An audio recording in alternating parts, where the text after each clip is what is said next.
Keep going. Tell 2 me, minutes to go. for those dog lover, how was your exercise?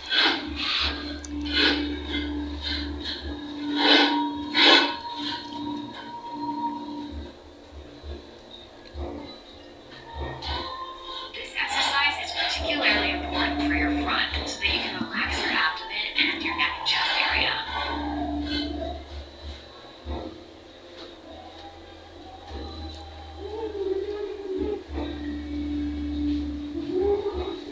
Slowly stretch. Let your body sink on the floor. Relax your spine. Sit back on your legs and loosen up. Relax. Take a few deep breaths.